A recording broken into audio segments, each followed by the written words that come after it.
बच्चों आवाज आ रही है?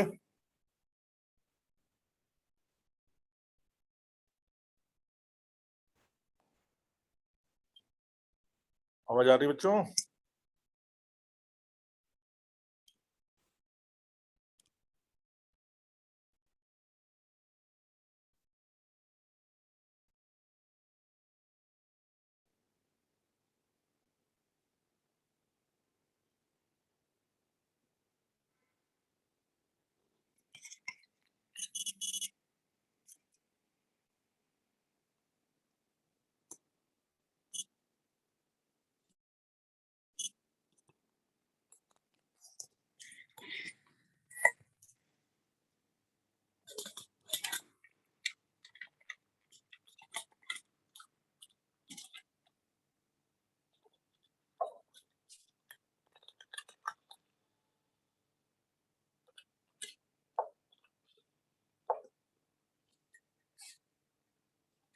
हेलो स्टूडेंट्स,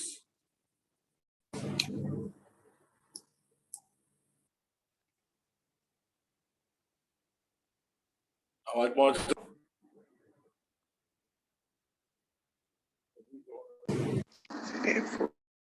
कनेक्ट तो करिए। कनेक्ट हुआ।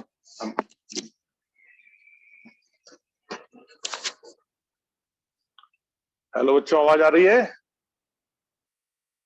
यस सर, आ रही है। ओके।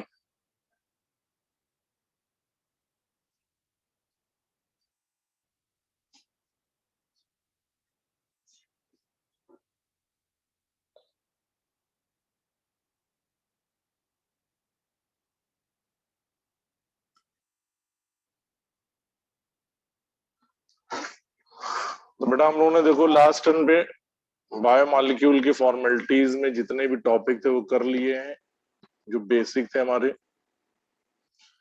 उसमें किसी को डाउट हो तो वो पूछ सकता है। आज आईएससी का 12th का रिजल्ट भी आ गया है। बायो में बच्चों ने 99 तक नंबर लाए हैं सब लोग, 11th का 10th का जोड़ करके उनका। और यही उम्मीद है कि आगे भी नीट में बच्चों के अच्छे मार्क्स आए और सेलेक्ट हों वो। ऐसी शुभेच्छा के साथ शुरुआत करते हैं टॉपिक की आज की।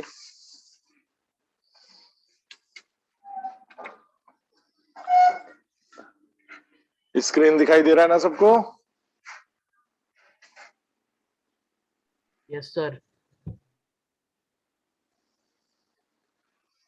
ओके। तो बेटा लास्ट टर्म में जो कुछ पढ़ा है हम लोगों ने बायोमॉलिक्यूल में, किसी को डाउट हो तो वो पूछ सकता है अभी तुरंत, without any hesitation. Dakshita, Nishika, Vaishnavi, proteins में, कार्बोहाइड्रेट में, फैट में, न्यूक्लिक एसिड में कोई डाउट किसी को किसी तरह का? निशिका? नहीं अब देखिए, कोई डाउट नहीं है। Okay okay, thank you. अब देखो हम लोग का जो नेक्स्ट टॉपिक है, और वो एक ऐसा टॉपिक है कि हम एक तरीके से वहां पे हम बायो की शुरुआत भी कर सकते हैं, बायो के बेसिक कॉन्सेप्ट की भी बातें इसमें करते हैं। और अगला टॉपिक हमारा है एंजाइम। एंजाइम पढ़ने से पहले हम लोग बात करते हैं लिविंग सिस्टम की।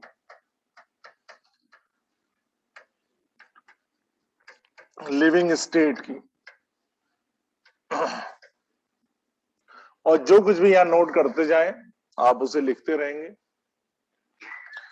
और उसके बाद में आज आप एनसीईआरटी से पेज नंबर 151 और 152, इन दो पेजेस को नोट कर लीजिए कॉपी में। इन दो पेजेस को बहुत अच्छी तरह से रिवाइज करेंगे। 11th वाली एनसीईआरटी की बात कर रहे हैं। इन दो पेजेस में वो बातें हैं जो आपको पूरी जूलॉजी, पूरी बॉटनी 11th और 12th दोनों में काम आती है। क्या कहते हैं कि जो लिविंग सिस्टम है हमारा, इस लिविंग सिस्टम के अंदर, इस लिविंग बॉडी के अंदर, इस लिविंग देह के अंदर, हमारी बॉडी एक देह है ना, शरीर जो है, उस शरीर के अंदर फिर मन है, मन में आत्मा है, आत्मा में परमात्मा है।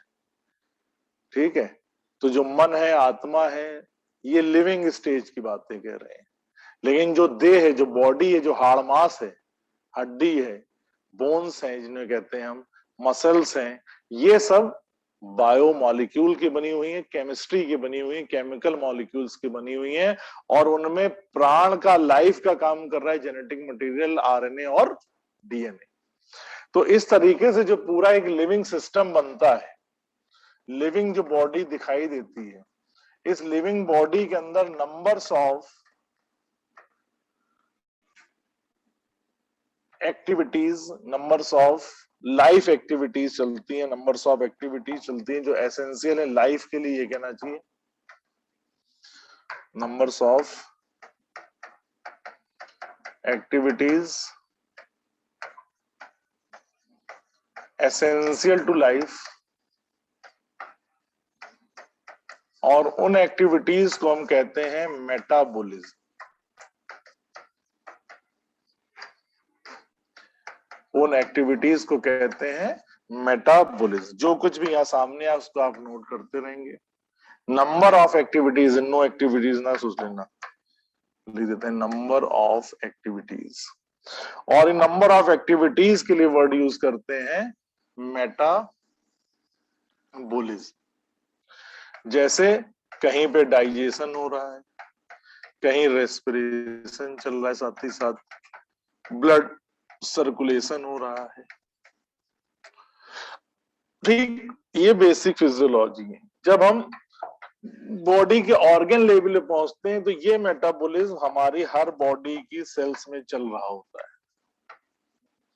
साइटोप्लाज्म में चल रहा है, न्यूक्लियस में चल रहा है, उन बिटवीन स्पेसेस में चल रहा है, टिश्यूज में चल रहा है। ठीक, कहीं पर ऑक्सीडेशन हो रहा है, कहीं पे फूड को ब्रेक किया जा रहा है, ग्लूकोज को ब्रेक किया जा रहा है, इस प्रोसेस को कहते हैं ऑक्सीडेशन।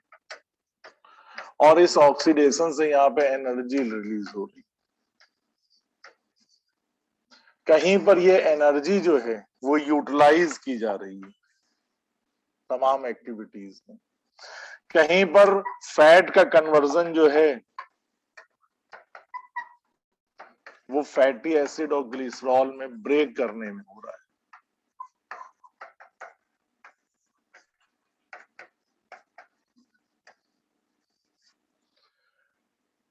कहीं पर ये जो फैटी एसिड और ग्लिसरॉल है ये फॉर्म करा रही है, फैट बना रही है, ब्रेक हो रही है, तो उसको बोल रहे हैं catabolic process. Catabolic process form हो रहा है ये, तो इसको बोल रहे हैं एनाबोलिक प्रोसेस। कोई चीज बन रही है तो वो एनाबोलिक, कुछ आ रहा है तो वो कैसा है, एनाबोलिक है, कुछ जा रहा है तो वो कैटाबोलिक है। Breaking is a catabolic, breaking process जो है कैसा है, कैटाबोलिक। फॉर्मिंग प्रोसेस जो है वो कैसा है, एनाबोलिक है। हर जगह एनर्जी का यूटिलाइजेशन है, तोड़ने में भी और जोड़ने में। जोड़ने में ज्यादा एनर्जी लगती है, तोड़ने में तो कभी कभी एनर्जी रिलीज भी होती है। तो ये जो एनर्जी है हमारी बॉडी के अंदर, प्लांट में हो चाहे एनिमल हो, लिविंग के अंदर जो भी एनर्जी है, that form of, in the currency of, in the form of energy rich molecule बताए थे आपको आखिरी टॉपिक में, और उसका एग्जाम्पल लिखवाया था adenosine triphosphate cyclic AMP, adenosine diphosphate, GMP guanosine monophosphate, GTP guanosine triphosphate, ये सब नाम बताए थे आपको। तो ये जो एनर्जी है वो मेनली चलती है in the form of ATP, और एनसीईआरटी में आप देखेंगे इसी एटीपी के लिए लिखा हुआ है करेंसी, इसी के लिए लिखा हुआ एनर्जी करेंसी। जैसे हम लोग अपनी डेली लाइफ में करेंसी यूज करते हैं, पैसा यूज करते हैं, नोट यूज करते हैं, वैसे ही हमारी बॉडी में एनर्जी की जो करेंसी है एटीपी के फॉर्म में चल रही है। एटीपी में बॉन्ड टूटता है, एक फास्फेट बॉन्ड अलग होगा, इनऑर्गेनिक फास्फेट ब्रेक हुआ तो ट्राई से ये डाई बन गया, एडेनोसिन डाइफॉस्फेट। जब भी बॉन्ड टूटेगा, क्योंकि हम लोग जानते हैं phosphoester bond are energy rich bond, तो एनर्जी रिच बॉन्ड जब ब्रेक होंगे तो उनसे एनर्जी रिलीज होगी, और जब हम इससे इनऑर्गेनिक फास्फेट फिर से खिलाएंगे डिफरेंट मेटाबॉलिक के तहत, तब हमें दोबारा से ये एनर्जी प्राप्त होगी in the form of ATP. तो ये एनर्जी की साइकिल चलती रहती है in the form of ADP and ATP. This is the energy cycle. ये सब नोट करते रहिए। पेज नंबर 151 152 अगर आप एनसीईआरटी लिए बैठे हैं तो आप उसे खोल करके देख सकते हैं, पढ़ सकते हैं, ये बातें आपको दिमाग में आती जाएंगी। तो ये हम आपको क्या बता रहे हैं, मेटाबॉलिज्म बता रहे हैं। सबसे पहले मेटाबॉलिज्म में जो जो एक्टिविटीज चल रही हैं वो एक्टिविटीज ऐसे हो रही, कहीं ग्लूकोज की ब्रेकिंग चल रही, कहीं ग्लाइकोजन में इसका कन्वर्जन हो रहा है ग्लूकोज का, कहीं कार्बोहाइड्रेट को बनाया जा रहा है, फोटोसिंथेसिस प्रोसेस चल रहा है प्लांट में, कहीं पे बने हुए को ब्रेक किया जा रहा है, कहीं पे जो है वो हम लोगों ने पढ़ा कि न्यूक्लियोटाइड्स का पॉलीमराइजेशन हो रहा है, पॉलीन्यूक्लियोटाइड्स बन रहे हैं। तो ये जितने भी प्रोसेसेस हैं, all these processes our metabolic processes. जितने भी प्रोसेस हैं वो सब क्या है, मेटाबॉलिक प्रोसेस है, जिन्हें हम कलेक्टिवली मेटाबॉलिज्म कह रहे हैं। अब इन प्रोसेस में जिसमें कोई भी चीज ब्रेक हो रही, सेल में ब्रेक हो, न्यूक्लियस में ब्रेक हो, किसी स्पेस में ब्रेक हो, बॉडी पार्ट में, ऑर्गन में, तो वो कहलाता है कैटाबोलिक प्रोसेस। कट रही है एनर्जी। जिसमें गेन हो रहा है, कोई फॉर्म हो रहा है, तो वो एनाबोलिज्म। तो catabolism, anabolism equal to metabolism. और देखिए इन सब में जो एनर्जी का लेन देन चल रहा है, हमने पढ़ा, वो चल रहा है किस फॉर्म में, एटीपी के फॉर्म में, जिसको एनर्जी करेंसी भी कहते हैं। अब इसी कहानी में देखिए कि ये जितने भी प्रोसेस आपको ऐसे स्ट्रेट बना दिया, ये घुमा के बना दिया, दाएं बाएं बना दिया, ये जितने भी एरोज बने हुए हैं, जितने भी रास्ते आपको दिखाई दे रहे हैं, इन सभी रास्तों को कहते हैं मेटाबॉलिक पाथवेज। Metabolic pathways. क्या मेटाबॉलिक पाथवेज हमेशा स्ट्रेट होंगे? मेटाबॉलिक का जो रास्ता है वो स्ट्रेट भी है,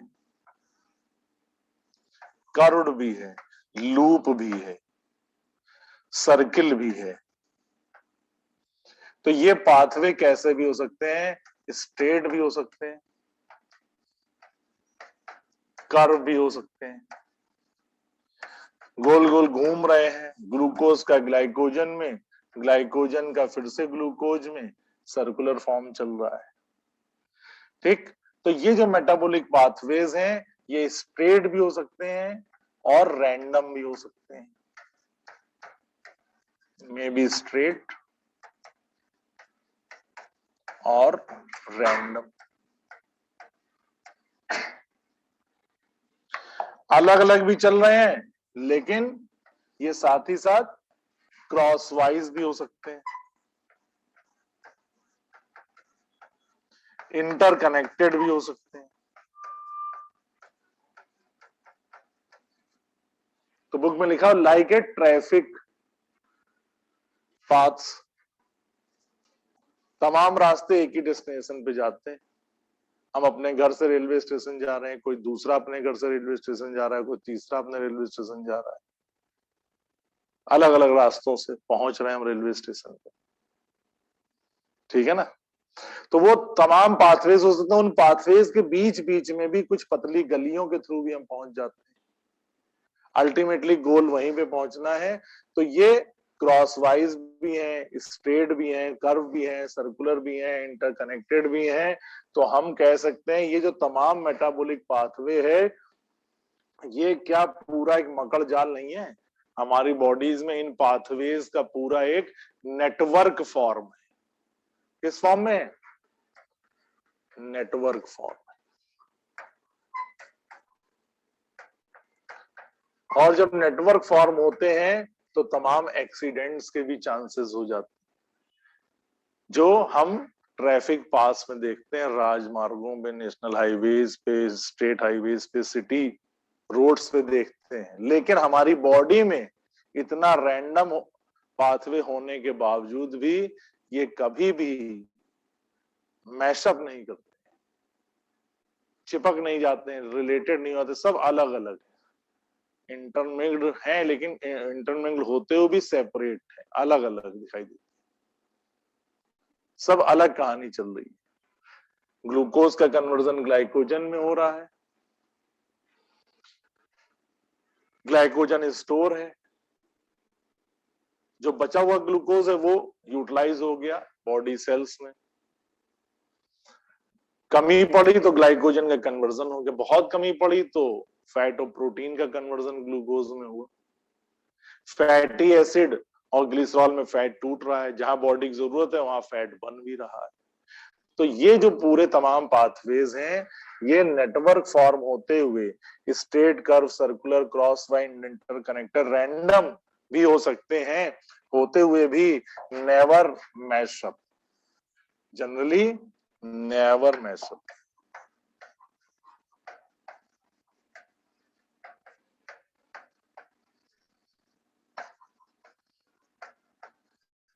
क्यों? क्योंकि अरेंज्ड है ये। अरेंज्ड कैसे हैं? सिस्टमैटिकली।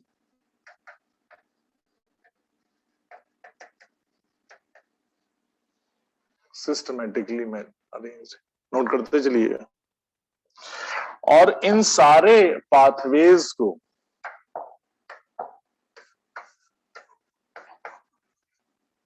ये सारे जो पाथवेज हैं, कौन से pathways? Metabolic pathways are regulated by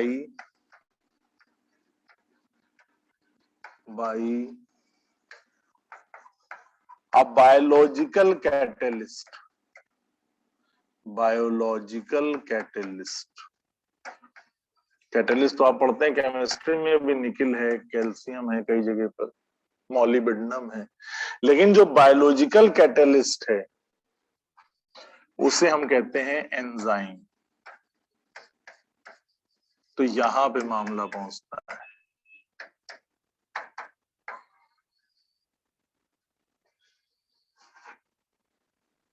ये आप देखते हैं,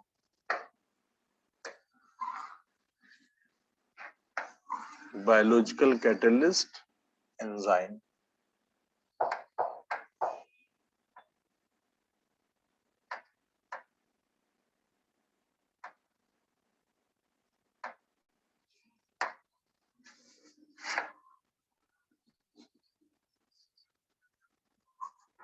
नोट कर लीजिएगा।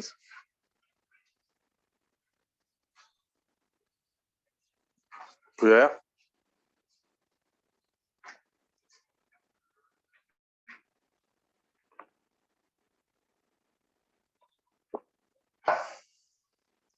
बहुत इंपॉर्टेंट टॉपिक है एंजाइम, जो आप सबको याद रखना अच्छी तरीके से।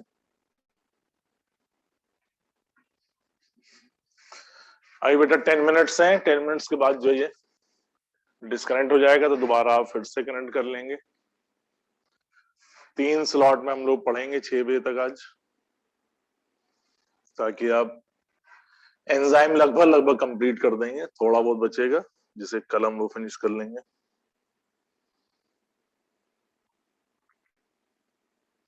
सर एक बार आप एकदम ऊपर जाएंगे। एग्जैक्टली।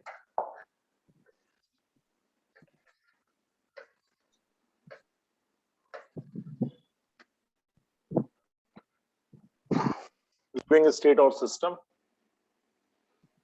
जब हम लोग बात कर रहे हैं 151 और 152 एनसीईआरटी पेजेस।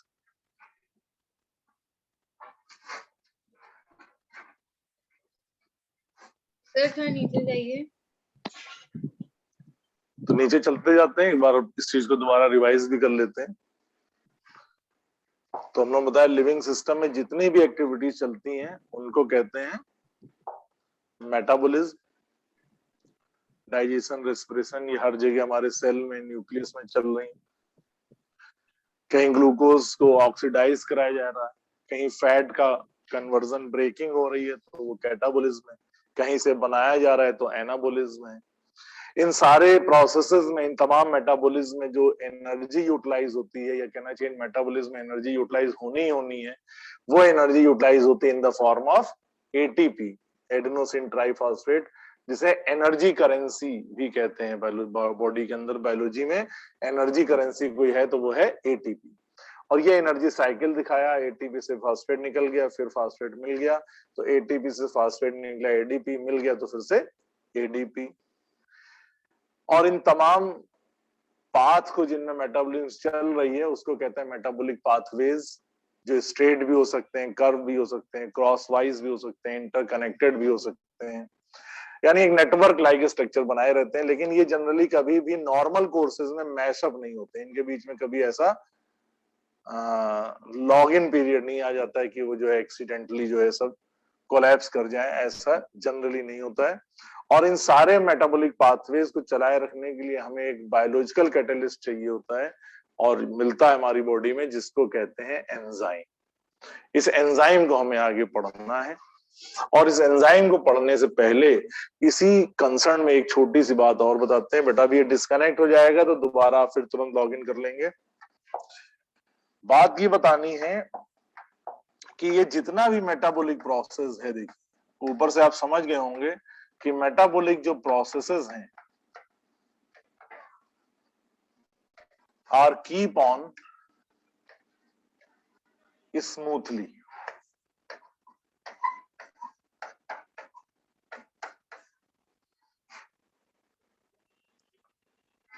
सिस्टमैटिकली,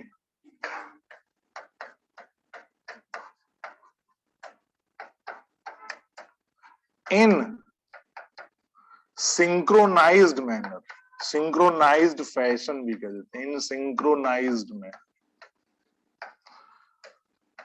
सिंक्रोनाइज्ड का मतलब एक के बाद एक कंसर्न जुड़े हुए हैं, कि अगर डाइजेशन होगा तो वो फूड, डाइजेस्टेड फूड ब्लड में मिक्स होगा, ब्लड में मिक्स होगा तो वो टहलेगा, घूमेगा, सेल्स तक पहुंचेगा, सेल्स में पहुंचा तो उस फूड का ऑक्सीडेशन होगा।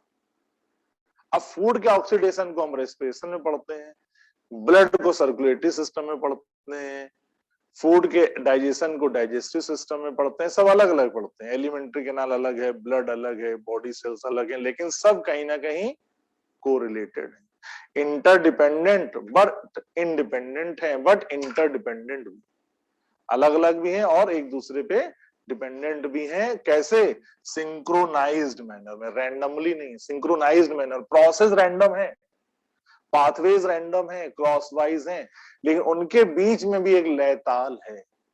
उल्टी सीधी म्यूजिक बज रही लेकिन उसको भी सिंक्रोनाइज्ड फॉर्म में बजाया जा रहा है, तब वो एक म्यूजिकल कंसर्न निकल के आ रहा, नहीं तो शोर शराबा हो जाएगा। तो वही बॉडी भी हमारी सिंक्रोनाइज्ड मैनर में स्मूथली चल रही होती है, और इसको चलाए रखने के लिए पूरी हमारी बॉडी के कंपोनेंट्स, ब्रेन के कंपोनेंट्स, हार्मोन के कंपोनेंट्स इन्वॉल्व होते हैं। और इस पूरे प्रोसेस को, इस पूरे सिंक्रोनाइजेशन फिनोमिना को ही कह देते हैं क्या? होम्योस्टैसिस। बहुत ही इंपॉर्टेंट है, याद रखिएगा, होम्योस्टैसिस। एनसीईआरटी में आप देखेंगे 152 या 153 पर होम्योस्टेसिस।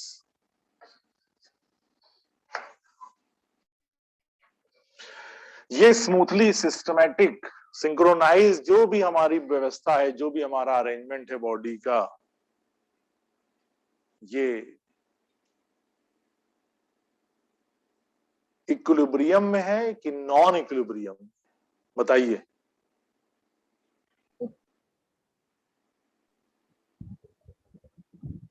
इक्विलिब्रियम। इक्विलिब्रियम में नहीं है। इक्विलिब्रियम में आते ही वर्क डन जीरो हो जाएगा और वर्क डन जीरो होते ही हम डेड हो जाएंगे। ये सब चलता इसीलिए रहता है क्योंकि हम किस में रहते हैं? नॉन इक्विलिब्रियम में रहते हैं, अनस्टेबल।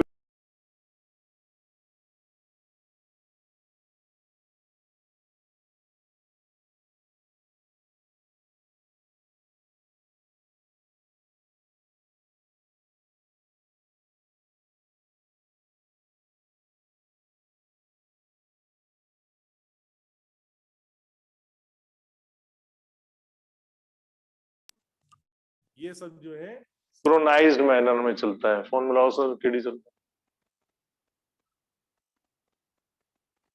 है। ये सारा जो सिस्टम है वो नॉन इक्विलिब्रियम फॉर्म में रहता है, इक्विलिब्रियम नहीं रहता है। कैसा रहता है? Non equilibrium. ठीक बेटा? और नॉन इक्विलिब्रियम जब तक रहेगा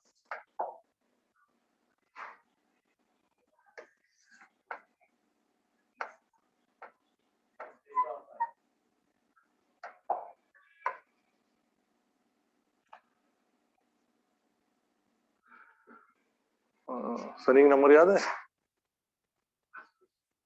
चलो अभी क्लास पढ़ाने तो करते हैं। तो सिंक्रोनाइज्ड मैनर में रहता है and in non equilibrium. Equilibrium में नहीं रहेगा। हमारी बॉडी किस फॉर्म में रहती है? नॉन इक्विलिब्रियम फॉर्म में रहती है।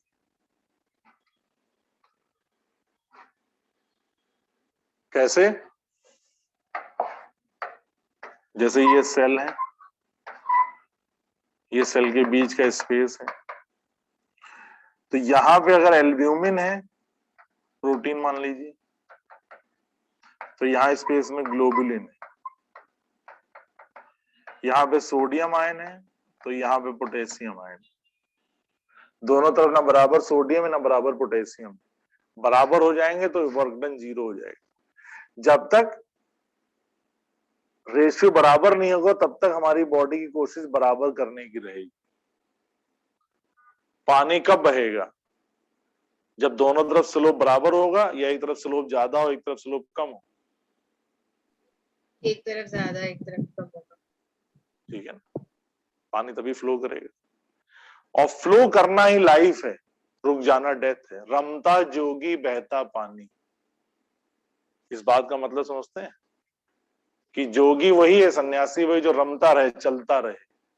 ज्ञानी वही जो चलता है। रुक गया तो वो डेथ होगी। हमने सीख लिया अगर हमें सब कुछ आता है तो हम मर चुके होंगे। हमें हमेशा कीप ऑन स्टडी करते रहना। जितने गहरे पहुंचते हैं वो तो बदलता भी और भी बाकी, because we are in non equilibrium form. बेटा 10th कर लो फिर छुट्टी, 11th कर लो फिर छुट्टी, 12th कर लो फिर कुछ नहीं करना है। ऐसा है पॉसिबल? नहीं। अभी आप मेहनत कर रहे हैं क्योंकि आपको और आगे ज्यादा मेहनत करनी, कम नहीं करनी, और बढ़ानी। नीट में सेलेक्ट हो गए, कैंसर लाइफ स्टेबल हो गई। अभी नहीं, 5 साल एमबीबीएस कंप्लीट करने हैं। और आगे आपके सामने चैलेंज है कि आपको